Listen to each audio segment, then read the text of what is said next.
அன்பான உறவுகளுக்கு வணக்கங்க. இப்ப சின்ன மருமகள்ல வருங்காலங்கள்ல என்னென்ன சுவாரஸ்யங்கள் நடக்க போகுதுன்னு பார்க்கலாம். போறதுக்கு முன்னாடி உங்க பொண்ணான கையில ஒரு லைக்க போட்டு சப்ஸ்கிரைப் பண்ணி ஆதரவு கொடுங்க அன்பு உறவுகளே. இப்ப தலைவன் பயங்கரமா கொதிச்சு போய் புள்ளைய தேடி போறாங்க. நம்ம தலைவியும் குழு கொடுக்குறாங்க. கேமரா அங்க இருக்கும்ல அதை பாருங்க அப்படின்னு சொல்லவும் அங்கே திட்டத்தான் ஃபோன் பண்றாங்க. ஆனா தமிழ்ச்செல்வி ஒரு நிதானத்துக்கு அப்புறம் குழு கொடுக்குறாங்க.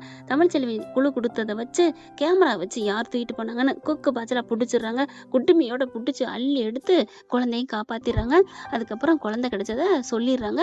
அப்பத்தா கிட்ட சொன்ன கையோட தமிழ்கிட்டையும் சொல்றாங்க. தமிழ் என்ன பண்ணுது, இனிமே புள்ளைய நான் இங்க விட்டு வைக்க மாட்டேன் அப்பத்தா, அம்மாச்சி நம்ம போய் புள்ளைய வாங்கிட்டு வந்துருவோம் அப்படி சொல்ல, ஏய் என்னடி இப்படி பேசுற, அவனுக்கும் உரிமை இருக்குல்ல, அதெல்லாம் முடியாது, என்ன வேணான்னு சொல்லிட்டு அந்த ஐஸ்வர்யா எவ்வளவு ஒருத்தி கழுத்துல தாலி கட்டினாரு தானே, இப்ப எதுக்கு, அதெல்லாம் என் பிள்ளைய அவ சித்தி கொடுமையை படம் நான் விட மாட்டேன் அப்படி சொல்லிட்டு பயங்கரமா கத்துறாங்க. ஏய் வேணாண்டி அப்படிங்கிறாங்க. விடுங்க அப்பத்தா நான் போறேன் அப்படின்னு சொல்லி கிளம்ப, இங்க பார்த்தா புள்ளைய கொண்டு வந்த சந்தோஷத்துல ஆரத்தி எடுத்து மலர் பார்த்தீங்கன்னா அப்படி ஒரு சந்தோஷப்படுது. மோகனா அழுத வாக்குல இருக்கு. புள்ள கிடைச்சும் அவங்க ஒரு மாதிரியா ஃபீல்ல இருக்க ஈஸ்வரி பாக்குது. ச்சே என்னடி இப்படி ஆயிப்போச்சு, நம்ம எவ்வளவு வேலை பார்த்தோம், இப்படி நடந்து போச்சு அப்படின்னு தவிக்கிறாங்க. ராஜாங்க புள்ள வந்த கையோட, ஐயா புள்ள வந்துருச்சாயா அப்படிங்கல. வந்துருச்சுப்பா. கருப்பு பாக்குறாரு. எப்படி புள்ள வந்துச்சுன்னு கேளுங்க மாமா. எப்படா சேது புள்ள வந்துச்சு, அது சிசிடிவி கேமராவை செக் பண்ணோம், அது முன்னாடி உனக்கு தெரியலையா, தேடி தெரிஞ்சீங்க ஒரு ஊரா, இல்லப்பா அது வந்து எப்படா உங்களுக்கு இந்த புத்தி வந்துச்சு, மாமா சேது பம்பில் சொல்ல மாட்டாரு அப்படிங்கல. என்ன சொல்ற அப்படிங்கல. ஆமா அந்த ஐடியாவை கொடுத்தது தமிழ்ச்செல்வி தான் அப்படின்னு சொன்னோன்னு ஒரு மாதிரி ஆகுறாங்க. என்னத்த சொன்னா, அவ புள்ள போயிடக்கூடாதுன்னு சொல்லியிருப்பா ஈஸ்வரி. இதை சொல்ல, சின்னம்மா சும்மா இருக்கீங்களா, நாங்கள் கண்ணை கட்டி திசை தெரியாமல் தெரிஞ்சோம், தமிழ்ச்செல்வி இந்த ஒரு ஐடியா கொடுத்ததுனால தான் அன்னைக்கு எப்படி மாமாவை வெளில கொண்டாந்தோமோ அதே மாதிரி இன்னைக்கு ஒரு ஐடியா கொடுத்தா, அதனால நாங்கள் போய் புள்ளைய பிடிச்சோம், இல்லைன்னா கை காலை கொத்தி என்னென்னமோ பண்ணியிருப்பா தெரியுமா அப்படின்னு சொல்ல, அது நடந்துருந்தா எனக்கு சந்தோஷமா இருந்திருக்கும் அப்படின்னு ஐசு சித்ரா ஈஸ்வரி 3 பேரும் ஒன்னா சொல்ல, தாமரையும் சாவுத்திரையும் கவனிக்கிறாளுங்க. என்ன மதனி நீங்க 3 பேரும் ஒரே மாதிரி முணங்குறீங்க, நல்ல சத்தமா பேசுங்க, யாருக்கு பயப்படுறீங்க அப்படின்னு சொல்ல, ஒன்னும் இல்லாதாச்சி சும்மா இருங்க அப்படிங்கிறாங்க. அடுத்து புள்ள திருஷ்டி கழிக்கணும் அப்படின்னு சொல்லிட்டு சுத்தி போடுறாங்க. சே நம்ம பிள்ளை என்ன யாரு கண்ணு பட்டதோ மலர் பாக்குது, இங்க பாரு இனிமே நீ வச்சுக்க வேணாம், என் பிள்ளைய நான் பாத்துக்கிறேன் மாமா அப்படின்னு வேகமா வருது ஐஸ்வர்யா. என்ன நீ பாத்துக்க போறியா, இல்ல மாமா பிள்ளைய நீங்க பாத்துக்கிட்டா அப்ப நம்மன்னா நம்ம 2 பேரும் கொடைக்கானல் போகலான்னு டிக்கெட் போட்டிருக்கு மாமா. என்னது கொடைக்கானலுக்கா, எதுக்கு, சுற்றி பார்க்கத்தா, போறாந்தா நீ போயிட்டு வா, 2 டிக்கெட் போட்டிருக்கேன் மாமா. அப்போ அந்த சின்னம்மா சித்ரா இவங்களாம் இருக்காங்களா, கூட்டிகிட்டு போ. அப்போ நீங்கள் எதுக்கு எனக்கு புருஷனா, அதைத்தான் நானும் கேட்குறேன், நான் எதுக்கு உனக்கு புருஷன், நான் வேணான்னு தான் சொன்னேன், நீ தான் உயிரை விட்டுருவேன் கயிறை விட்டுருவேன் அப்படி சொல்லி காலில் விழுந்து கல்யாணத்தை பண்ணிக்கிட்ட. கல்யாணம் நடந்தது என்னன்னு எனக்கே நினைவு இல்லாமல் இருக்கேன், பேசாமல் வாயை கொடுக்காது, பேசாம போ அப்படின்னு சொல்லிடுறாங்க. அதுக்கப்புறம் பார்த்தீங்கன்னா மலருக்கிட்டையும் விடலைங்க, நானே பார்த்துக்கிறேங்கிறாரு. மலர் வந்து நான் குளிக்க வைக்க கொஞ்சமாவது உதவி பண்ணுறேன் மாமா, சரி அதை பண்ணு அப்படின்னு சொல்லிட்டு கொஞ்சம் நான் வந்து கற்றுக்கிற வரைக்கும் நீ பண்ணு, அதுக்கப்புறம் நானே பார்த்துக்கிறேன் அப்படின்னு சொல்லிட்டு கொஞ்சமாக கற்றுக்கிறாரு. அப்பங்காரன் ஒழுங்கா எம்எல்ஏ வேலைக்கு போய் ஊருக்குள்ள சேவை பண்ணியிருந்தா புள்ள போகலாம், அப்பனும் போகல, வீட்டு பஞ்சாயத்து தீர்த்தாரு. இப்போ புள்ள மயன் சேதுவை சொல்றேங்க, அவரும் தான் புள்ள பஞ்சாயத்தை தீர்த்துக்கிட்டு துணி அலசிக்கிட்டு எல்லாம் பண்ணிக்கிட்டு இருக்காரு. தந்தை மாணவன் அப்படின்னு சொல்லுவாங்களே அந்த மாதிரி. இப்ப தமிழ்ச்செல்வி புள்ளைய விடக்கூடாதுன்னு சொல்லிட்டு இங்க நேரா வந்து புள்ளைய கேக்குது, தர முடியாதுன்னு சொல்றாங்க. அப்ப நான் சும்மா விட மாட்டேன், கோர்ட்ல கேஸை போடுவேன், போட்டுக்க பாத்துக்கலாம் அப்படின்னு எல்லாம் சொல்லிடுறாங்களா. அதுக்கப்புறம் கோர்ட்டுக்கும் போறாங்க, வழக்கு தொடர்ந்துடுறாங்க. தொடர்ந்தா பாத்தீங்கன்னா 2 பக்கட்டும் அலசி ஆராய்ஞ்சு விசாரிச்சதுல 2 பேருக்குமே முழு பங்கு இருக்குங்க. இல்ல என் பிள்ளைய அவங்க தொலைச்சிட்டாங்க அப்படி சொல்ல, அதெல்லாம் இல்லைங்க அதெல்லாம் தொலைக்கல, இவ சும்மா சொல்றான், ஏன்னா வக்கீல் சொல்றாங்க தொலைஞ்சது என்னமோ உண்மைதான், ஆனா நாங்க கண்டுபிடிச்சிட்டோம் அப்படின்னு மட்டும் சொல்லிடாதீங்க, தப்பி தவறி கூட அந்த தொலைச்சிட்டாங்கல்ல நான் குழு கொடுத்ததுனால தான் புள்ள வந்துச்சுன்னு சொல்லிடுவாங்க, அது வீக்னஸ் ஆயிரும் அப்படின்னு வக்கீல் சொன்னதுனால தோலையவே இல்லைன்னு அடிச்சு சொல்ல, தமிழ்ச்செல்வி பாக்குது, சே இவ்வளவு பொய் சொல்லவும் ஆரம்பிச்சிட்டாரு அவங்க பேரன் அப்படின்னு சொல்ல, என்னடி பண்ண சொல்ற, புள்ள மேல உள்ள ஆசையில தாண்டி விடுடி, நீ எப்படி பேசுவ, நீ அந்த ஆளுக்கு தானே, ஏ என்ன அப்படிலாம் நினைக்காதடி, நீங்க 2 பேரும் ஒன்று சேரணும்தாடி நான் அப்படி நினைக்கிறேன், அம்மாச்சி இந்த ஜென்மத்தில் கிழக்கு மேற்கு ஒன்று சேருமா, சேராது, அது மாதிரி தான் நானும், இருந்தாலும் கிழக்கும் திசையும் எல்லாம் 4 திசையும் ஒரு இடத்துல இருக்கும்லடி, ஓ அறிவா பேசுறது நினைப்பா, அப்ப நாங்களும் ஒரே ஊருக்கான இருக்கோம் அப்படி நினைச்சுக்கோ, ஏண்டி இப்படி பண்ற, இரு தீர்ப்பு சொல்ல போறாங்க அப்படிங்கிற 2 பக்கட்டும் அலசி ஆராய்ஞ்சதுல 2 குழந்தை இருக்கு, அப்பனும் பாவம் பொண்ணும் பாவம், அதனால அப்படிங்கல, இல்ல அப்பனும் பாவம்னு சொல்லாதீங்க, அந்த பிள்ளை எனக்கு தான் வேணும் அப்படிங்கிறாங்க. கேட்குறாங்க. எப்படி அவர் வளர்ப்பாரு? ஏன் வளர்க்க முடியாது? என் வீட்டில் என் ஒய்ஃப் இருக்குல்ல, நான் அதை வச்சு வளர்த்துக்குவேன் அப்படி சொல்ல இதை வச்சு தப்பிச்சிடறாரு சேது. பத்தாவதுக்கு மலர் இருக்கு, எங்கள் சின்னம்மா இருக்காங்க, எங்கள் அம்மா இருக்காங்க, எங்கள் அக்கா இருக்காங்க, எல்லாரும் எங்கள் வீட்டில் தான் இருக்காங்க. ஏன் எங்கள் அத்தை இருக்கு, நான் வளர்த்துக்குவோம், நான் அவங்கள நம்பி இல்லை, நான் என் பிள்ளைய வளர்த்துக்கிறேங்க அப்படி சொல்ல பார்க்குறாங்க. சரிங்க அப்படின்ட்டு ஆம்பளை பிள்ளை அப்பாக்கிட்டையும் பொம்பளை பிள்ளை பொண்ணுக்கிட்டையும் வளரும் அப்படின்னு சொல்லிடுறாங்க. அப்படியே ஆடி போகிறாங்க. சார் நான் பொம்பளை பிள்ளைய அப்பப்போ கொஞ்சம் பார்க்கணும். சரிங்க, பொம்பளை பிள்ளைய நீங்கள் பார்க்குறாந்தாலும் போய் பார்க்கலாம், நீங்களுமா ஆம்பளை பிள்ளைய பார்க்குறதா பார்த்துக்கலாம், ஆனால் அவங்கவுங்க பிள்ளை அவங்கவுங்கள தான் வளரணும், இது தீர்ப்பு அப்படின்னு சொல்லி முடிக்க அப்படியே ஐயோன்னு அழுகுது தமிழ்ச்செல்வி. சேது அப்படி சம்பமாக சேச்சிட்டோம்னு சிரிச்சுக்கிட்டு வந்து, எப்படி உன் பிள்ளைய நீ வச்சுக்க, என் பிள்ளைய நான் வச்சுக்கிறேன், ஆனால் அங்கே இருக்கிறது எங்கள் அம்மா, எங்கள் அம்மாவை பத்திரமா பார்த்துக்கோ அப்படின்னு சொல்லிட்டு இந்த பிள்ளைய பொடி அப்படின்னு தமிழ்கிட்ட கொடுத்துட்டு அந்த பிள்ளைய வாங்குறாரு. கொடுத்துட்டாரேன்னு சந்தோஷப்பட்டா அதை வாங்கி மொச்சு மொச்சு மொச்சுன்னு முத்தம் கொடுக்குறாரு. என் அம்மா, என் தாயி, நான் வந்துடுறேம்மா, டெய்லி உங்களை பார்த்துட்டு நான் ஒரு சலாம் போட்டுட்டு தான்மா போவேன், நீ பயப்படாதம்மா அப்படின்னு சொல்லிட்டு கிளம்ப. தமிழுக்கு ஒன்றுமே பண்ண முடியல, தோல்வி மேலே தோல்வி வந்துக்கிட்டே இருக்கே அப்படின்னு நினைக்க அம்மாச்சிக்கு அப்படி ஒரு சந்தோஷம்.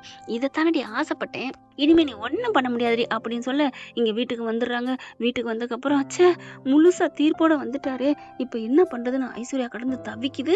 அதுக்கப்புறம் பார்த்தீங்கன்னா புள்ள ரொம்ப அழுக ஆரம்பிக்குது. தமிழ்ச்செல்வி தூக்கி வச்சு கொஞ்சம் என் செல்லம் என் தங்கம் அப்படின்னு பேசிச்சா அந்த குரலை ஏங்குது. இப்போ என்ன பண்ணுறதுன்னு தெரியலையே. மலர் என்ன பண்ணுது, அவங்க அம்மா குரல் கேட்குது போல இருக்கு. மாமா அவங்க அம்மா குரலுக்கு நான் எங்கே போவேன்? ஐயோ என் புள்ள மட்டும் இப்போ அழுகை நிப்பாட்டிட்டா நான் என்ன வேணாலும் பண்ணுவேனே, இறைவா இந்த புள்ளைய அழுகை நிப்பாட்டேன் அப்படின்னு சொல்லி ரொம்ப ஃபீல் பண்ண. அப்போ ஐஸ்வர்யா வந்துட்டு, மாமா கவலைப்படாதீங்க மாமா, நான் பேசுகிறேன். என்ன பேசுகிற? நீ பேசுனாலும் இவன் அடங்க மாட்டான், நான் அவங்க அம்மா மாதிரி பேசுகிறேன் மாமா. அம்மா மாதிரியா? நீ எப்படி பேசுவ? அதெல்லாம் எனக்கு தெரியுமாமா அப்படின்னு சொல்லிட்டு புள்ளைய தூக்கி வச்சுட்டு, செல்லம் அம்மா என்னடி தங்கம், அம்மாவை நினச்சி ஏங்குறீங்களா? கவலையே படாதடா, நான் இருக்கேன் அப்படின்னு சொல்லி பேச அந்த பிள்ளை அப்படியே அழுகை அடக்குது. அப்படியே தமிழ்ச்செல்வி வாய்ஸா இருக்கவும் அப்படியே ஆடி போயிட்டு டக்குன்னு வாயை மூடுறாங்க. இரு தமிழ்ச்செல்வி வாய்ஸ், நீ எப்படி பேசுற? எப்படி ஐசு தமிழ் குரல் அச்சு அசகாம அப்படியே பெசராம பேசுற? எனக்கு எல்லா குரலும் தெரியுமாமா அப்படின்ட்டு தூக்கி வாரி போடுது. ஐயோ உளறிட்டோமே, இப்போ என்ன பண்ண போறதுன்னு தெரியாம தவிக்க. அப்போ தமிழ்ச்செல்வி குரலை அன்னைக்கு அவங்க அப்பாட்ட பேசுறது நீதானா?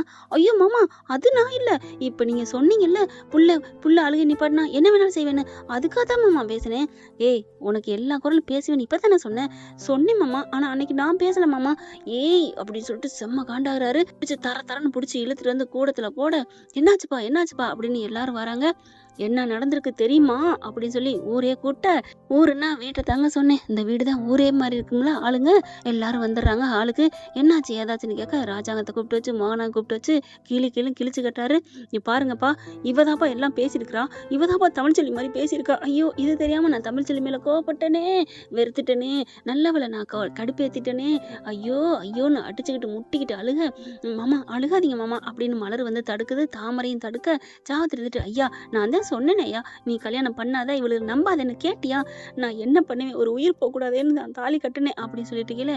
அதுக்கப்புறம் பார்க்குறாங்களா, இங்கே பாருங்க ஏதோ தெரிஞ்சோ தெரியாமலோ அப்படி பண்ணிட்டா அப்படி ஈஸ்வரி பார்க்குது. உங்களுக்கு தெரியாமையா பண்ணியிருப்பா? ஏன் அத்தாச்சி, ஏன் மதினி அப்படி சொல்ல, இங்கே பாருங்க இப்பெல்லாம் பேசாதீங்க, அவ தான் பேசியிருப்பா, எனக்கு தெரியாது அப்படிங்கல. என்ன ஆண்டி என்ன கோர்த்து விடுறீங்க, நம்ம எல்லாரும் தானே சேர்ந்து பண்ணணும்னு சொல்லி எல்லாத்தையும் பக்கி மாட்டி விட்டுருச்சா. அப்படியே ஆடி போறாங்க ராஜாங்க. என்னது அப்போ நாடகம் ஆடினீங்களா? அப்போ அன்னைக்கு தமிழ்ச்செல்வி ஃபோன் பேசலான்னு நினைச்சு அன்னைக்கும் அப்படிதான் அவளை நம்ம தண்டிச்சோம், ஆனா அது கடைசியா தாமரை பேசிட்டா. இன்னைக்கும் அவ தான் பேசலான்னு நினைச்சா, இன்னைக்கு நீ பேசிருக்கியா? அடங்கொய்யால டேய், நீங்க அடுத்தவங்களை பேசுறதுக்கு முன்னாடி உங்க முதுக பாருங்கடா.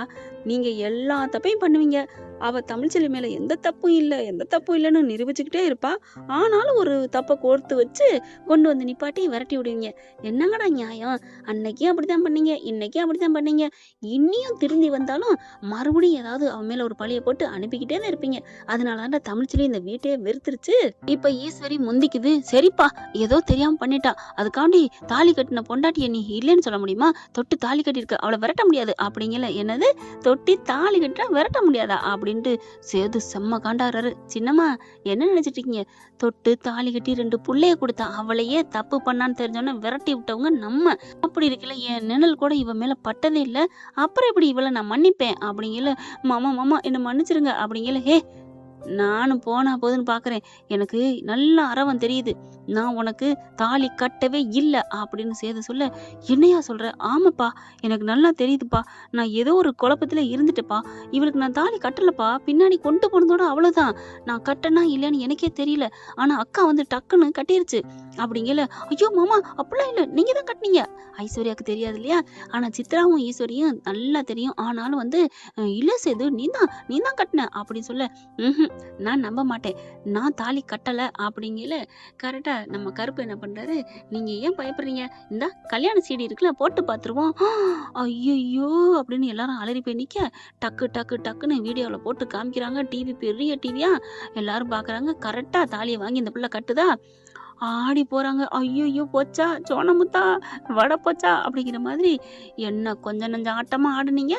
சேது பாக்குறாரு, பலார் பலார்னு குடுக்குறாரு பாருங்க. செம்ம குடுப்பு ஐஸ்வர்யாவுக்கும் சித்ராவுக்கும் பயங்கரமா. சின்னம்மா என்ன பண்ணுது, அப்படியே கன்னத்துல கைய வைக்க, நான் உங்களை சின்னம்மாவை நினைக்கிறேன், அம்மாவை நினைச்சேன், அதனால உங்களை அடிக்கல, 3 பேரும் ஓடி போயிருங்க அப்படிங்கல. இல்லப்பா, எனக்கு எதுவுமே தெரியாது. ஐசு ஏன்டி இப்படி பண்ண அப்படிங்கல. அந்த பிள்ளை ஒன்றும் சொல்ல முடியாம தவிக்குது. என்ன சித்ரா, நீ ஏன்டி இப்படி பண்ண அப்படின்னு டக்குன்னு சித்ரா பக்கம் பாயுது.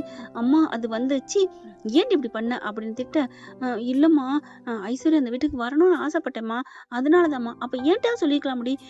இல்லம்மா, நீ சொன்னா திட்டு வேணுதான் அப்படின்னு சொல்லி கூட முடிக்கல. தாமரையும் சாவித்திரி, நடிக்காதீங்கடி, உலக மகா நடிப்புடா சுவாமி, எப்பா அப்படின்னு கவுண்டர் பண்ணி சொன்ன மாதிரில ரொம்ப நடிக்கிறீங்க. நீங்க 2 பேரும் நகையும் சதையும் மாதிரி. உனக்கு தெரிஞ்சா உனக்கு தெரியாம இருக்காது, உனக்கு தெரிஞ்சா உனக்கு தெரியாம இருக்காது. இந்த புள்ள தாலி கட்டினது உங்களுக்கு தெரியாது, அப்படித்தானே? ஆமா ஆமா மதனி, வாயை மூடுங்க, இங்க பாரியா சேது, நம்பாத அப்படிங்கிறாங்க. அப்படி பாக்குறாங்களோ, காலில் விழுகுதுங்க சித்ராவும் ஈஸ்வரியும். இல்லப்பா, எனக்கு சத்தியமா தெரியாதுப்பா, சித்ரா பண்ணது எனக்கு தெரியாது அப்படின்னு சொல்ல, இங்க பாருங்க, தெரியுதோ தெரியலையோ, ஐஸ்வர்யா நீ உடனே கிளம்பு, நீங்க 2 பேரும் கார் செட்டுக்கு போறீங்க அப்படின்றாங்க. வேற என்ன தீர்ப்பு உங்களால கொடுக்க முடியும்? இப்ப பாத்தீங்கன்னா, குழந்தைய இனிமே நான் நல்லா வளர்த்துக்கிறேன் அப்படின்னு சொல்லிட்டு சூப்பரா வளர்க்க ஆரம்பிக்கிறாங்க. இவங்கெல்லாம் ஒதுக்கி வச்சிடறாங்க. பொண்டாட்டி இல்லைன்னு ஐஸ்வர்யாவும் ஊரை விட்டே போயிருது. இங்க பார்த்தா தமிழ்ச்செல்வி என்ன பண்ணுது, புள்ளைய பார்க்க ஆசைப்படுது. அதுக்கு முன்னாடி இவர் புள்ளைய பார்க்க ஆசைப்படுறாரா, அதனால புள்ளைய கொண்டுகிட்டே வர 2 பேரும் கரெக்டா அதாவது நட்ட நடு ரோட்ல நிக்கிறாங்க. இவங்க வீட்டுல இருந்து பாதி தொலை, இவங்க வீட்டுல இருந்து பாதி தொலை. இதுதான் டெலிபதின்னு சொல்றது. எப்படி கரெக்டா வந்துட்டாரு, எப்படி இவளும் கரெக்டா வந்துட்டா அப்படின்னு சொல்லிட்டு, தமிழ் அப்படின்னு அந்த குரல்ல ஒரு இறக்கம், அப்படி ஒரு பணிவு, பச்சாவதம், குற்ற உணர்வு எல்லாமே தெரியுது. அப்படி பாக்குது. என்ன பயபுல ரொம்ப அடங்கி போய் பேசுறான் அப்படின்னு பார்க்க, தமிழ் அப்படி சொல்லிட்டு, என்ன நான் அம்மாவை பார்க்கணும் அப்படின்னு சொல்ல, இந்தாங்க அப்படின்னு கொடுக்குறாங்க. நான் சட்டத்தை மதிக்கிறவ அப்படின்னு சொன்ன, இவங்க உடனே கொஞ்சுறாரு. தூக்கி வச்சு கொஞ்சிட்டு அப்படியே அம்மா டே அம்மா அம்மா அப்படின்னு கொஞ்சிடுறாங்க. அதுக்கப்புறம் இவங்க ஆம்பளை பிள்ளைங்க கொஞ்சுறாங்களா, கொஞ்சி முடிச்சோன்னே ஆம்பளை பிள்ளை கொடுக்க போயில, இல்ல வச்சுக்க தமிழ் அப்படிங்கிறாரு. என்னது வச்சுக்கவா? ஆமா தமிழ், நீயே வச்சுக்கோ, இந்த பிள்ளைய நீயே வச்சுக்கோ, நீயே வளர்த்துக்கோ அப்படிங்கல. பாக்குறாங்க. நிஜமாவா? ஆமா, நீயே வச்சுக்கோ அப்படின்னு சொல்ல, அப்புறம் வந்து வீட்டுல வந்து கேட்க மாட்டீங்களே? அதெல்லாம் கேட்க மாட்டேன் தமிழ், நீ எடுத்துட்டு போ அப்படிங்கிறாங்க. பிள்ளைய எடுத்துட்டு போயிடுறாங்களா. போனதுக்கு அப்புறம் பாத்தீங்கன்னா, இவர் வீட்டுக்கு வந்துடுறாரு. நினைச்சு அவருக்கு ஜுரமே வந்துருது, பொண்டாட்டி எப்படி அனுப்பிட்டமேன்னு. ஆனா போறதுக்கு முன்னாடி என்ன மன்னிச்சிரு தமிழ் அப்படிங்கிறாரு. எதுக்கு? எல்லாத்துக்கும் தான், நான் ரொம்ப கொடுமையா அரக்கக்காரனா நடந்துட்டேன் அப்படின்னு காலிலே விழுந்து மன்னிப்பு கேட்கிறாரு. தமிழ்ச்செல்வி காலில் பாக்குறாங்க. நல்ல ரோடு, எதுக்கு ஏன் காலில் விழுறீங்க, எந்திரிங்க அப்படின்னு சொல்லிட்டு பிள்ளைய தூக்கிட்டு கிளம்பிடுறாங்க. என்ன மன்னிச்சிரு தமிழ் அப்படின்னு சொன்னதே தமிழ்ச்செல்விக்கு உதச்சிக்கிட்டே இருக்கு. ஏன் இவர் மன்னிப்பு கேட்கிறாரு, ஒன்றும் புரியலையே அப்படின்னு போக, இங்க வீட்டுக்கு வந்தகையோட அதை ஏன் நினைக்கிறாரு, தமிழை விரட்டிட்டோம், எல்லா விதத்துலயும் அவன் நமக்கு நல்லதுதான் பண்ணியிருக்கிறான், நம்ம மாமா சொன்ன மாதிரி அப்படின்னு சொல்லல. கரெக்டா சேது மாப்பிள்ள அப்படின்னு சொல்ல, மாமா அப்படின்னு சொல்லிட்டு அப்படி மடியில விழுந்து அழுகிறாரு. அதுக்கப்புறம் எந்திரியா அப்படின்னு எந்திரிக்க வச்சு கருப்பு காலையும் விழுகிறாரு. மாப்பிள்ள வேணாம் மாப்பிள்ள, இல்ல மாமா, உங்க காலில் நான் விழுந்தாலும் என் பாவம் கரையாது அப்படின்னு சொல்லி அழுகுறாங்க. நீங்க சொன்னீங்க, நான் கேட்கலையே மாமா. ஐயோ, என்னை நீ அடிச்சிருக்கலாம் இல்லையா, நீ தூக்கி வளர்த்த புள்ள தானே. இல்ல மாப்பிள்ள, நான் தூக்கி வளர்த்தனாலதான் உன்னை அடிக்க முடியலையா அப்படிங்கிறாங்க. தமிழ்ச்செல்வி, தங்கம் தெரியும் மாமா, தெரியும். ஐயோ, நான் வீதியில விட்டுட்டேனே, இவளுக்கு பண்ண தெரியாம அப்படின்னு அழுகுறாங்க. பிள்ளையும் போச்சு. குற்ற உணர்வுல ரொம்ப ஜுரம் வந்து ரொம்ப முடியாம கிடக்குறாரு. டாக்டர்லாம் வந்து பார்த்துட்டு போறாங்க. கருப்பு என்ன பண்றாரு, தமிழ்ச்செல்வி சொல்லிட்டு தகவலை சொல்றாங்க. என்னடா சொல்ற அப்படின்னு அப்பத்தாவும் கிளம்பி வருது. நான் போய் என் பேரனை பார்த்துட்டு வரேன்ட்டு இவங்களும் போறாங்க பார்க்கறதுக்கு. மாமியார் மாமனாரும் பார்த்துட்டு தம்பி நீங்க எதுவும் நினைக்காதீங்க, பரவாயில்ல அத்தை, தமிழ் நல்லா இருக்கா, பிள்ளைங்க நல்லா இருக்கா, அவளை நான் கேட்டேன்னு சொல்லுங்க, பத்திரமா பார்த்துக்கோங்க அத்தை அப்படின்னு சொல்லிட்டு முடியாம கிடக்குறாங்க. இங்க வந்து தகவலை சொல்றாங்க நம்ம தமிழ்ச்செல்விக்கு. அவங்களால இருக்க முடியல, புள்ள ரெண்டையும் தூக்கிக்கிட்டு வந்துடுறாங்க. ஆடி போறாங்க எல்லாருமே. இங்க கார் செட்ல இருக்கிற ஈஸ்வரியும் மகளும், என்னடி இவன் வர்றா, அதாம்மா ரெட்டை புள்ளி தூக்கிட்டு வரா, இந்த வீட்டுல வாழ போறா, ஐயோ இன்னும் கொஞ்ச நாள்ல நம்ம அந்த வீட்டுக்குள்ள போயிருவோம், நம்ம ராஜாங்க நடத்தலாம்னு பார்த்தா இப்படி ஆயிடுச்சே, இரு இரு என்ன பண்றான்னு பார்ப்போம் அப்படின்னு மெல்ல விட்டு கேட்க, இவங்க 2 பிள்ளையும் கொண்டு போயிட்டு அம்மாச்சி அங்கேதான் இருக்கு, அம்மாச்சி இந்த பிள்ளைய கொடுத்து அவரை கொஞ்சம் சொல்லுங்க அப்படி சொல்ல, ஏய் என்னடி சொல்ற, ஆமா இந்த பிள்ளை ஏக்கத்துல தான் அவர் இப்படி கிடக்குறாரு, கொஞ்சிக்க சொல்லுங்க அப்படிங்கல. 2 பிள்ளையும் கொடுத்தோன்னா அப்படியே எந்திரிக்கிறாங்க. ஜுரம் எங்க போச்சுன்னே தெரியல. அப்படியே என் செல்லம் என் தங்கம் அப்படின்னு கட்டி பிடிச்சி முத்தம் கொடுக்க, அதுக்கப்புறம் நல்லா சந்தோஷமா இருக்காங்க. தமிழ் ஏதாவது சாப்பிட்றி, அவருக்கு முடியல, பிள்ளையாலதான் அப்படி இருக்காருன்னு எனக்கு தோணுச்சு, அதனாலதான் நான் வந்தேன், அதனால பிள்ளைய கொடுங்க அப்படிங்கிறாங்க. சரின்னு சொல்லிட்டு பிள்ளைய கொடுக்க போறாங்களா, ஆம்பளை பிள்ளைய கொடுக்கல, இல்ல அது வேணாம், அது அங்கே இருக்கட்டும். என்னடி சொல்ற அப்படின்னு அப்பத்தா கேட்க, ஆமா அம்மாச்சி அந்த பிள்ளை அவர்கிட்ட இருக்கட்டும். யார்கிட்ட இருக்கு, அப்பாட்ட தானே இருக்கு, இருக்கட்டும் நான் பொம்பளை பிள்ளைய மட்டும் எடுத்துக்கிறேன் அப்படின்னு பொம்பளை பிள்ளைய வாங்க. என்னடி சொல்ற அப்படிங்கிறாங்க. என்ன அம்மாச்சி நான் தான் சொல்றேன்ல. ஏண்டி எதுக்குடி, எனக்கும் மனசாட்சி இருக்கு அம்மாச்சி, அந்த புள்ளனால அந்த பெரிய உயிர் போக வேணாம், அவரே வளர்த்துக்கட்டும், என்னைக்கு தான் அது தமிழ் பெத்த பிள்ளைன்னு இல்லாமைய போயிடும் அப்படின்ட்டு போக, தமிழ் அப்படின்னு மறுபடியும் காலில் விழுக, ஏங்க பாவத்தை எனக்கு வாங்கி வைக்கிறீங்க, என் காலில் விழுகாதீங்க அப்படின்னு போறாங்க. தமிழ் நீ எவ்வளோ பெரிய புனிதமானவ தெரியுமா, ஐயோ ஐயோன்னு நெத்தியை பிடிச்சி கொண்டே முட்டிக்கிறாரு அந்த தூண்ல. திரும்பி பாக்குறாங்க தமிழ், அம்மாச்சியை பாக்குறாங்க. அம்மாச்சி புடிங்க அம்மாச்சி அப்படின்னு சொல்லிட்டு அந்த பிளாட்டுக்கு போகுது. டேய் விடுறா விடுறா அப்படிங்கிறாங்க. அதுக்கப்புறம் பிள்ளைய பார்த்தீங்கன்னா கண்ணும் கருத்துமா வளர்க்க ஆரம்பிக்கிறாங்க. இவங்க இங்கே வந்து தெரியாமல் பார்க்குறதும் தெரிஞ்சும் பார்க்குறாங்க. சேது அங்கே போயிட்டு தமிழ்ச்செல்வி எங்கே அப்படிங்கிற அவள் குளிக்கிறா, என் தங்கத்தை கொடுங்க என் அம்மா கொடுங்க அப்படின்னு அழகாக கொஞ்சிறாரு வைக்கிறாரு. தமிழ்ச்செல்வி வந்து பார்த்துட்டு ஒன்றும் சொல்லாமலே போயிடுது. அப்பாடா அப்படிங்குது அவங்க அம்மா. என்னம்மா அப்படிங்கல, இல்லடி நீ திட்டுவேன்னு பயந்தேன்டி, ஏமா கோர்ட்டு சொல்லியிருக்கு கொடுக்கணும் பார்க்கணுன்ட்டு, அதுவும் இல்லாமல் என் மனக்கோட்டுன்னு ஒன்று இருக்குது, அவருக்கும் புள்ள தானம்மா பார்க்கட்டும், அவர் இப்போ முன்ன மாதிரி இல்லை, அதனால பரவாயில்லம்மா அப்படின்னு சொல்ல, அப்படியே பார்த்து போரிச்சு போகிறாங்க. இந்த அளவுக்கு என் புள்ள இலையிட்டாலே இலையிட்டாலே நினைக்காத, என்னோட கோபம் வைராக்கியம் அப்படியே தான் இருக்குது, போடி ரொம்ப பண்ணாதடி அப்படின்ட்டு போகிறாங்க. அடுத்து வருஷங்களும் உருண்டு ஓடுதுங்க. ஸ்கூலில் சேர்க்கணும்னு சொல்லிட்டு 2 பேருமே போகிறாங்க. எல்கேஜியில் சேர்க்க போகிறாங்க. 2 பிள்ளையுமே 3 வயசு முடிஞ்சிருது. 4வது வயசில் கொண்டு போக 2 பிள்ளையும் சேர்த்து விட்டு வராங்க. பார்த்தா அப்படி 2 பேரும் ஹாய் ஹாய் அப்படின்னு சொல்லி 2 பேரும் பேச, நம்ம சேதுவும் தமிழும் நல்லா இருக்கியா தமிழ் அப்படிங்கல, நல்லா இருக்கேன் அப்படின்ட்டு, நீங்க அப்படிங்கிறாங்க. நான் நல்லா இருக்கேன் அப்படிங்கிறாங்களா. அப்படியே 2 குழந்தைங்களும் ஐஃபை அடிச்சுக்கிறாங்க. உங்க அப்பா பேரு, எங்க அப்பா பேரு சேது, அம்மா பேரு தமிழ்ச்செல்வி, ஐ எங்க அப்பா அம்மா பேரும் அதுதான் அப்படின்னு சொல்ல ஐஃபை அடிச்சுக்கிறாங்க. நம்ம 2 பேரும் இனிமே ஃப்ரெண்ட்ஸ் அப்படின்னு சொல்ல, சரிங்கண்ணா. என்னது அண்ணனா, ஆமா அண்ணன் சொல்லலாம்ல, நீ சொல்லுமா தங்கச்சி. அவங்க 2 பேரும் தூரத்துல இருந்து பாக்குறாங்க. 2 பிள்ளைகளும் எவ்வளவு அழகா பேசுது அப்படின்னு சொல்லிட்டு அப்படியே சேதும் தமிழ் பார்க்க, சாரி தமிழ், ஏங்க எப்ப பார்த்தாலும் சாரி கேட்டுட்டே இருக்கீங்க, நான் தான் விட்டுட்டேன்ல, நீ விட்டுட்ட, ஆனா என் மனசு கேட்கலையே, ஒரு மாதிரியா இருக்கு தமிழ், அதெல்லாம் ஒன்றும் பிரச்சனை இல்லை விடுங்க அப்படிங்கிறாங்க. அப்புறம் காலங்கள் உருண்டோடுது. இவங்க வீட்டுக்கு அவங்க போக, அவங்க வீட்டுக்கு போக, அப்படி பார்த்தீங்கன்னா பரீட்சையில் பரீட்சையில் ஃபர்ஸ்ட் அங்கே 2 பேரும் சொல்லி வச்ச மாதிரி எல்லாத்துலேயும் 100 எடுக்கிறாங்க. அதே மாதிரி அரை பரீட்சையிலும் அப்படியே தான் எடுக்குது, முழு பரீட்சையிலும் அதே மாதிரி தான் எடுக்கிறாங்க. ஆண்டு விழா வைக்கிறாங்க, பேரண்ட்ஸ் மீட்டிங்லாம் வைக்கிறாங்க. அதில் ஆண்டு விழாவில் கூப்பிட்டு வச்சு பேசுகிறாங்க. இந்த 2 குழந்தைங்களும் அவ்வளோ நல்ல பிள்ளைங்க, அடுத்தவங்களுக்கு அப்படி உதவுற பிள்ளைங்க. ஆமாமா தமிழ்ச்செல்வி பிள்ளை சும்மாவா என்ன, அதுவும் சேதுவும் சும்மாவா, ஊருக்கே அப்படி உதவுறவர் ஓடி ஓடி. அப்புறம் அவங்களுக்கு பிறந்த பிள்ளை மட்டும் எப்படி இருக்க போகுது, ஸ்கூல்ல எத்தனை பிள்ளைங்களுக்கு அவங்க ஹெல்ப் பண்ணியிருக்காங்க தெரியுமா, சாப்பாடு கொண்டாடுறது பிள்ளைக்கு சாப்பாடு கொடுக்கறது என்ன அப்படிங்கல. அப்பதான் யோசிச்சு பாக்குறாங்க, எங்கடா சாப்பாடு நீ சாப்பிட்டியா இல்லையா, இல்லப்பா அங்க ஒரு பிள்ளைக்கு பாவமா இருந்துச்சு கொடுத்துட்டு வந்துட்டேன். அதே மாதிரிதான் தமிழ்ச்செல்வியும் சொல்ல, இவங்களுக்கும் தெரியுது பிள்ளைங்களோட பெருமை அருமை. அதைத்தான் இங்க வந்து மைக்ல பிடிச்சு சொல்றாங்க. உண்மையிலேயே இந்த பிள்ளைங்க 2 பேரையும் பெத்தவங்க கொடுத்து வச்சவங்க அப்படின்னு சொல்லிட்டு மேடைக்கு வரவும் அப்படின்னு கூப்பிட, தமிழ்ச்செல்வி சேதுபதி அப்படின்னு கூப்பிட 2 பேரும் ஒன்னா வராங்க. அப்பதாவுக்கும் அவ்வளோ ஒரு சந்தோஷம். எப்படியோ பிள்ளைங்க 2 ஒன்று சேர்த்து வைப்பாங்கன்னு நான் நினைச்சேன், சேர்த்து வச்சுட்டாங்களே அப்படின்னு சந்தோஷப்பட, 2 பேருக்கும் உங்களுக்கு சிறந்த தம்பதின்னு பரிசு கொடுக்கணும் அப்படின்னு சொல்லிட்டு பரிசு கொடுக்குறாங்க. பரிசு வாங்கல 2 பேரும் நம்மள சிறந்த தம்பதி அப்படிங்கிற மாதிரி தமிழ் பார்க்க, ஏன் தமிழ் நம்ம 2 பேரும் அப்படி இருக்க மாட்டோமா என்ன? நான் தான் புத்தி கெட்டு போய் அப்படி நடந்துட்டேன். என்ன மன்னிச்சிரு தமிழ். ஐயையோ! ஆரம்பிச்சுட்டாரே. விடுங்க சாமி. நான் உங்கள தப்பாலாம் நினைக்கல. அப்ப பரிச வாங்கிறியா? நான் வாங்கிர்றேன். கீழ இருந்து மேல வரையில பரிச உங்க கூட சேர்ந்து வாங்கக்கூடாதுன்னு தான் வந்தேன். ஆனா பாவமா இருக்கு. நான் வாங்கி தொலைக்கிறேன் அப்படின்னு சொல்லிட்டு பரிச குடுங்க அப்படின்னு வாங்கிக்கிறாங்க. சிறந்த ஜோடின்னு சொல்லிட்டு, சிறந்த குழந்தைங்கன்னு சொல்லிட்டு இவங்களுக்கு நல்ல பரிச குடுக்குறாங்க. பாட்டு போட்டி, பேச்சு போட்டி எல்லாத்துலயுமே இந்த 2 பிள்ளைங்களும் சரிசமமா வாங்கியிருக்காங்க. அதுக்கப்புறம் பார்த்தா 2 பேரும் பார்க்குறாங்க. அப்பா எனக்கு ரொம்ப சந்தோஷமா இருக்குப்பா. அம்மா எனக்கும் சந்தோஷமா இருக்கு. நம்ம 2 பேரும் அக்கா அண்ணன் தங்கச்சி தானே. அப்புறம் ஏன் இவங்க இப்படிலாம் பண்றாங்க? ஏன் பிரிஞ்சிருக்காங்க? 2 பேரும் ஒண்ணு சேர்ந்து வாழ்ந்தா என்ன? அப்படின்னு சொல்ல இவங்க 1 வருஷத்துக்குள்ள எல்லாம் தெரிஞ்சிருது. அண்ணன் தங்கச்சி விவரம் தெரியுது இல்லையா? அதுக்கப்புறம் என்ன பண்றாங்க, அம்மா நான் ஒண்ணே ஒண்ணு கேட்பேன். என்னை ஆசையை நிறைவேத்துவியா? அப்படின்னு பொம்பளை பிள்ளை தமிழ்கிட்ட சொல்ல, அதே மாதிரி இங்கேயும் சொல்ல, என்னடா நிறைவேற்றணும்? எனக்கு எனக்கு எனக்கு எனக்கு அப்படிங்கிற சொல்லுமா சொல்லு. உங்களை ஒருத்தவங்களுக்கு பிடிச்சிருக்கான். அவங்களுக்கு நீங்க தாலியை கட்டி எனக்கு அம்மாவா சேர்த்துக்கிறீங்களா? என்னது அம்மாவா? அதெல்லாம் முடியாது. சத்தியம் பண்ணிருக்கீங்க, தாலி கட்டணும். அப்படி யாரு என்ன பிடிச்சிருக்குன்னு சொல்லியிருக்குது? சரி நான் வர்றேன் அப்படின்னு சொல்லி வரேன். இங்க பாத்தீங்கன்னா தமிழ் சொல்லிட்டு, அம்மா உங்களை ஒருத்தவங்களுக்கு ரொம்ப பிடிச்சிருக்கான். அவங்கள கல்யாணம் பண்ணிக்கங்கம்மா. எனக்கு அவங்கள அப்பான்னு கூப்பிடணும் ஆசையா இருக்குமா.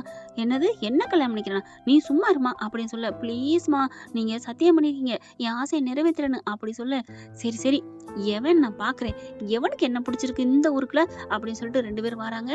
எங்கம்மா வரணும்? கோயிலுக்கு தான் அப்படின்னு சொல்ல, கோயில்ல பாத்தீங்கன்னா எல்லாரும் இருக்கிறாங்க. எல்லாரும் கீழே தமிழ் செல்வி வருது. சேது அங்க நிக்கிறாரு. இவன் ஏன் இங்க வர்றா? என்ன பசங்க 2 பேரும் கூட்டிட்டு வராங்க அப்படிங்கல தமிழ் செல்வி கேக்குது. யார் எனக்கு தாலி கட்டுன்னு சொன்னது அப்படிங்கல சேது என்ன பண்றாரு, ஏண்டா என்னை யாரா கட்டிக்கிறேன்னு சொன்னது? எந்த பொண்ணா எனக்கு தாலி கட்டுன்னு சொன்னது அப்படின்னு கேட்க, அது வந்து அப்படின்னு 2 பேரும் கையை மாத்தி மாத்தி காமிக்க, அப்படியே பாக்குறாங்க. அடி பாவி, அப்போ உன் அப்பாவை தான் என்ன கட்டிக்க வைக்க பாத்தியா? ஆமா, அப்பாவும் அம்மா ஒண்ணு சேரணும்ல, கழுத்துல தாலி இல்லாம இருக்கீங்க. எல்லாரும் என் ஃப்ரெண்ட் எல்லாம் கேட்டாங்க தெரியுமா அப்படின்னு சொல்ல, அதே மாதிரி அந்த பையனும், என்னடா உன் அம்மாவுக்கு தான் தாலி கட்ட சொன்னியா? ஆமாப்பா. ஐயோ உன் அம்மாவுக்கு நானாடா மாட்டேன்னு சொல்றேன் அப்படிங்கிற 2 பேரும் கிட்டக்க வராங்களா. அப்ப உங்க பையன் சொன்னான் அப்படிங்கிறதுக்காண்டி இன்னொரு பொண்ணு கழுத்துல தாலி கட்டிடுவீங்களா? தாலி கட்டுறதுக்கு ரெடியா வர்றீங்க? ஏன்னா கொஞ்ச நாள் இவங்கெல்லாம் மனசு மாறிட்டாங்க காலப்போக்குல. இப்படி தமிழ்ச்செல்வி கேட்டோன்னே, ஹலோ மேடம், இதே கேள்வியை நானும் கேட்கலாம். என்ன கேட்குறீங்க என்ன கேட்குறீங்க? உங்க பையன் உங்க பொண்ணு இன்னொரு ஆம்பளைய கல்யாணம் பண்ணிக்கிறேன்னு சொன்னா வந்துருவீங்களா அப்படின்னு நானும் கேட்கலாம்ல. கேட்கலாமே, கேளுங்க. என்ன தமிழ் சொல்ற? ஆமா கேளுடா அப்படிங்கல. ஏய் நிஜமாவா? ஆமா அப்படிங்கல. அதான் நான் கேட்டுட்டேன் சொல்லு. அவன் யாரு எப்படி இருப்பான்னு பார்க்கத்தான் வந்தேன். நான் ஒன்னும் தாலியை வாங்கிக்க வரல. அதேதான் நானும் யாரு எப்படி எவன் என்ன கட்டிக்கிறேன்னு சொன்னா அப்படின்னு பார்க்கத்தான் வந்தேன். தாலி கட்டிக்க வரல. ஐயோயோ இங்கேயும் ஆரம்பிச்சிட்டீங்களா? எங்களுக்கு ப்ராமிஸ் பண்ணிருக்கீங்க, தாலியை கட்டுறீங்களா இல்லையா அப்படின்னு 2 குழந்தைங்க சொல்ல, அப்படியே பார்த்தா ஊரே வந்துடுறாங்க. அதாவது சாமி கும்பிடுறதுக்கு. அப்பதான் அம்மாச்சி எல்லாரும் வந்துடுறாங்க. 2 பிள்ளைங்களும் எவ்வளவு நல்ல பிள்ளைங்க தெரியுமா? அப்படி ஒரு நல்ல பிள்ளையா பெற்றிருக்கீங்க அப்படின்னு பாராட்டுறாங்க. அதுக்கப்புறம் தாலியை எடுத்து கொடுத்து தாலியை கட்ட போறாங்க. தாலி கட்டி சூப்பரா ஏத்துக்கிறாங்க. அப்ப அந்த 2 பசங்களும் அவங்க அப்பா அம்மா காலை பிடிச்ச வாக்குல நிக்கிறாங்க. கோயில்ல எல்லாரும் அர்ச்சனை தூக்குறாங்க. என்ன ஃப்ரெண்ட் இப்படி போனா நல்லா தானே இருக்கும்? பார்க்கலாம் ஃப்ரெண்ட் என்ன நடக்க போகுதுன்னு. டைரக்டர் அவ்வளவு சீக்கிரமெல்லாம் ஒன்று சேர விட்டுருவாரா என்ன? இந்த பதிவு உங்களுக்கு பிடிச்சிருந்துச்சுன்னா உங்க பொண்ணான கையால ஒரு லைக்கை போட்டு சப்ஸ்கிரைப் பண்ணி ஆதரவு கொடுங்க அன்பு உறவுகளே. Thank you friend. இந்த வீடியோ உங்களுக்கு பிடிச்சிருந்தா தயவு செய்து லைக் பண்ணுங்க. இன்னும் அப்டேட்ஸ்க்காக சேனலை சப்ஸ்கிரைப் பண்ண மறக்காதீங்க. நம்ம கிட்ட இருக்க எல்லா சேனல்ஸோட லேட்டஸ்ட் வீடியோ அப்டேட்ஸ்க்காக மேல ரைட் சைடுல காட்டுற லிங்கை கிளிக் பண்ணி வாட்ஸ்அப் குரூப்ல ஜாயின் பண்ணுங்க. உங்களிடம் விடைபெறுவது நான் உங்கள் மெஹர்.